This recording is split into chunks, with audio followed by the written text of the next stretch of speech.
చేస్తామో ఆ మననం మనకు ఎంతో స్పష్టత ఇస్తుంది.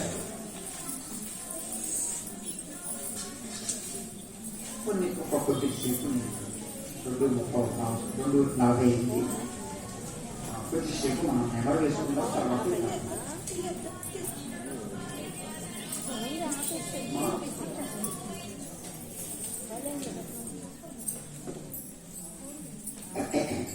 జ్ఞానం అంటే 2 విధాలు. ఒకటి మోక్షాన్ని ప్రసాదించే ఆత్మజ్ఞానం, రెండవది అది పొందడానికి అవసరమయ్యేటువంటి దైవీ గుణాలు, ఇది కూడా జ్ఞానం కిందకే వస్తాయి. ఈ రెండవది ఎక్కడ కనపడుతుందంటే 11వ అధ్యాయం క్షేత్ర విభాగంలో అమానిత్వం అనంభిత్వం అహింసా శాంతిరాజ్యం ఆచార్యోపాసనం శౌచం స్థైర్యమాత్మన్నట్టు 20 దైవీ గుణాల గురించి శ్రీకృష్ణ పరమాత్మ వరుసగా చెప్పాడు. ఏతజ్ఞానమితి ప్రోక్తం అజ్ఞానం యథోన్యథా, ఇది ఏ జ్ఞానము, దీనికంటే అన్యమైనది అజ్ఞానము అని అంటారు. అక్కడ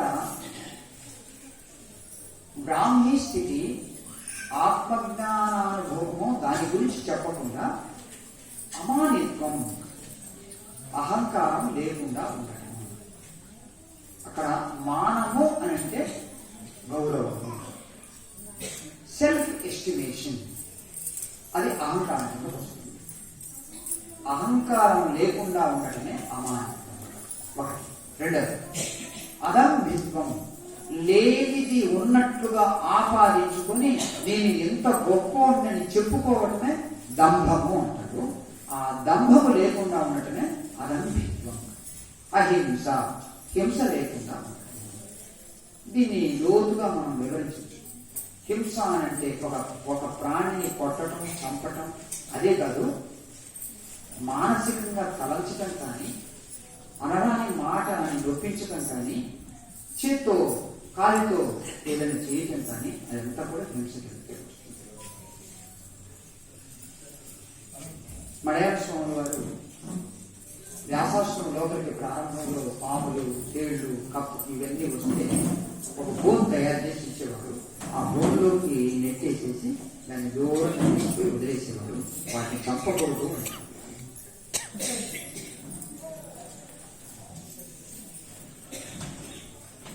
మనిషి ఎలా పుడతాడు, మనీషి ఎలా పుడతాడు?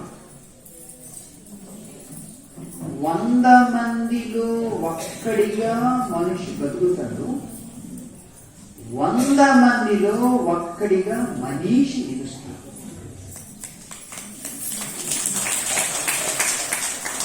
గుణములకు లోబడేవాడు మనిషి, కర్మ వల్ల పుట్టేవాడు మనిషి, కర్మలకు అతీతమైన వాడు మనీషి, గుణములను దాటిన వాడు మనిషి.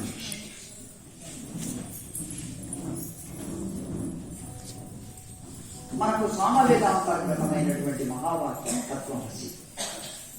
సో నేను ఆ తరచుగా మీకు చెప్తూ ఉంటాను.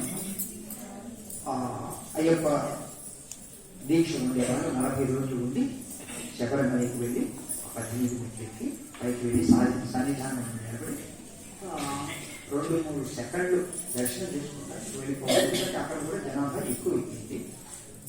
అక్కడ పైన ఒక వాక్యం ఉంది, ఆ వాక్యమే తత్వమసి. చూడండి, అయ్యప్పకు వెళ్ళిన వాడు చూశారు ఈ వాక్యాన్ని.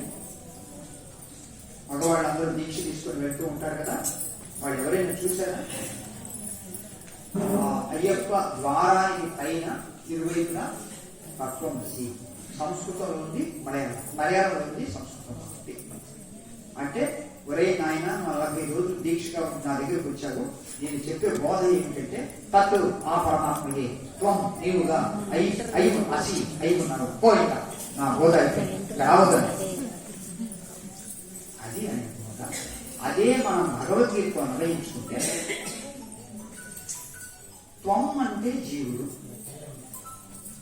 అర్జునుడి యొక్క ఏడుపును చూసి మనము ఏమని పేరు పెట్టాలంటే మొదటి 6 అధ్యాయాలకు జీవుడికి సంబంధించిన షట్కం ఇది, జీవ షట్కం. రెండవ షట్కము 7వ అధ్యాయం నుంచి 12వ అధ్యాయం వరకు దైవం గురించి బాగా విస్తారంగా తెలపబడింది కాబట్టి రెండవ శతకం ఏమిటి? దైవ శతకము. మొదటి శతకం జీవశతకము, రెండవది దైవ శతకం. ఇక మూడవది మోక్ష సన్యాస యోగం. క్షేత్రం గురించి ప్రారంభించి క్షేత్రజ్ఞుడు అనేది చెప్తాడు. ఒక రైతు ఇంట్లో ఉంటాడు, ఊర్లో ఉంటాడు, ఊరు బయటికి వెళ్తాడు, అక్కడ విత్తులు చల్లుతాడు, వ్యవసాయం చేస్తాడు, ఫలసాయాన్ని పొందుతాడు, కాలాంతరంలో దాన్ని ఇంటికి తీసుకుంటాడు. ఇక్కడ జీవుడు అనే రైతు ఇక్కడే ఉంది క్షేత్రం. ఈ క్షేత్రంలో మంచి చెడు అనే విత్తనాలు నాటాడు, పుణ్యము పాపము అనే ఫలసాయాన్ని పొందుతాడు, సుఖము దుఃఖము అనే అనుభవాలను పొందుతాడు. సో వ్యవసాయం చేసేది అక్కడ క్షేత్రము. ఇది క్షేత్రజ్ఞుడు ఇక్కడున్నాడు. సో ఇక్కడ వ్యవసాయం చేస్తాడు కాబట్టి జాగ్రత్తగా ఉంటాడు. మనం మంచి కర్మలు చేయాలి.